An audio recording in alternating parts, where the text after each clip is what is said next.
In this video, I will provide a detailed analysis of the latest developments in the Ukraine-Russia conflict. Today, I'll be discussing recent Ukrainian attacks on Russian territory, which mark a new phase of incursions beyond the border. Moscow has confirmed that Ukraine has struck and damaged a third bridge in the Kursk region, a strategic area for Russia. This attack is part of a series of Ukrainian offensives aimed at weakening Russian supply lines and response capabilities. The targeted bridge is located over the Seam River, a crucial point for the movement of troops and supplies in the region. Although Ukrainian authorities have not commented on the attack, Russia quickly treated the incident as a sign of escalating hostilities.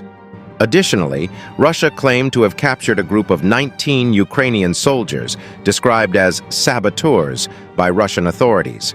These soldiers were captured in the Kursk region, and their capture was displayed in a video released by Russian state media. While the authenticity of this video has yet to be independently verified, it adds to the growing tension in the area.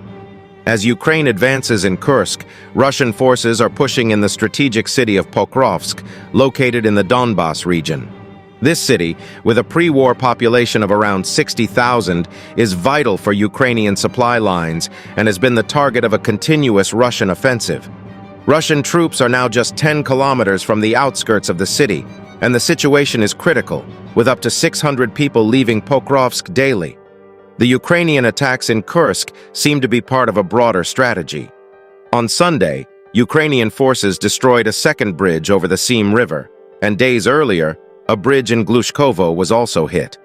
These offensives, which began in early August, aim to create a buffer zone in Russian territory, making it more difficult for Russian artillery and airstrikes to target Ukraine. Ukrainian President Volodymyr Zelensky has made it clear that the goal of these incursions is to weaken Russia's war potential as much as possible.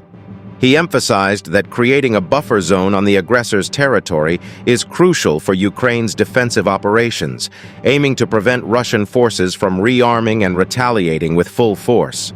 While these actions represent a tactical success for Ukraine, their goal extends beyond immediate gains.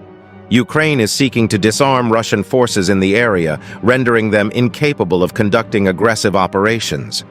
Creating a buffer zone is essential to protect Ukraine's border areas from Russian air and artillery attacks. Zelensky also urged Ukraine's allies to lift restrictions on the use of Western weapons against targets within Russia, arguing that with sufficient long-range capabilities, Ukrainian forces could deprive Moscow of any offensive capability.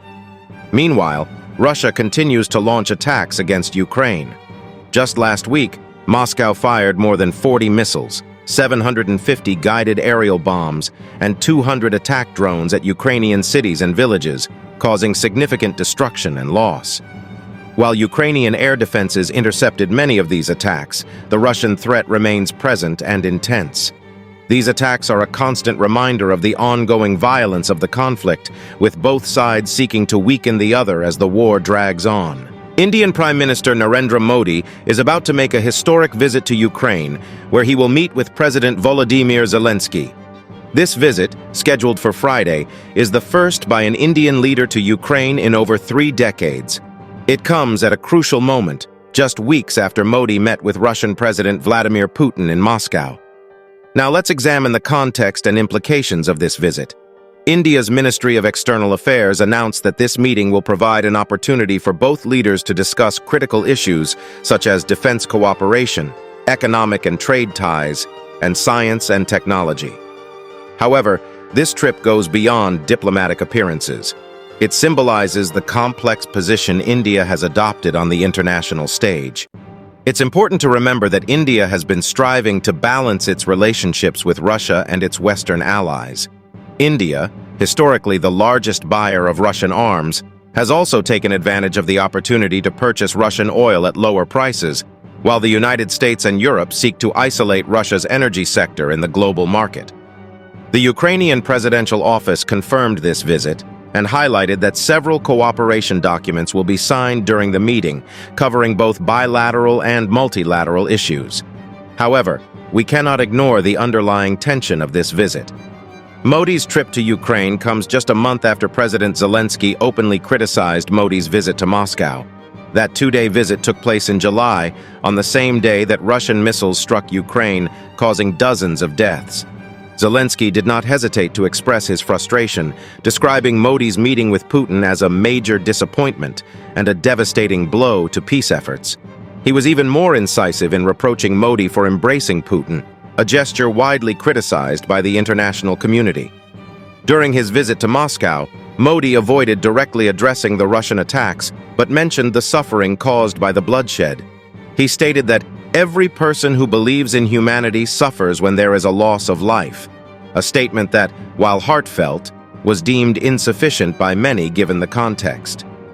India has so far avoided condemning the Russian invasion, preferring to adopt a stance of neutrality and urging both Russia and Ukraine to resolve their differences through diplomacy. However, this neutrality has been seen by some as an attempt to keep its strategic interests intact, rather than taking a clear stance against aggression. India's balanced position reflects a dilemma shared by many non-Western nations, which, while disapproving of Russia's war, resist the idea of choosing a side in an increasingly polarized geopolitical landscape. These nations, including India, see the need to maintain relations with both the West and Russia as essential to their own national interests.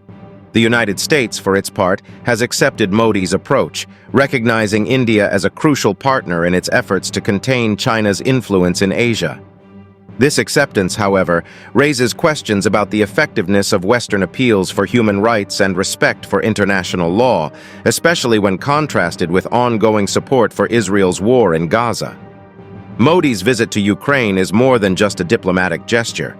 It is a key move on the geopolitical chessboard, where nations are navigating a complex web of alliances and interests. It remains to be seen how this visit will influence international relations and whether there will be a significant shift in India's stance on the conflict in Ukraine. That's the current situation, and as always, we'll continue to monitor and bring you in-depth analyses. Don't forget to subscribe to the Military Schedule channel for more updates on this conflict and other military-related topics. See you next time.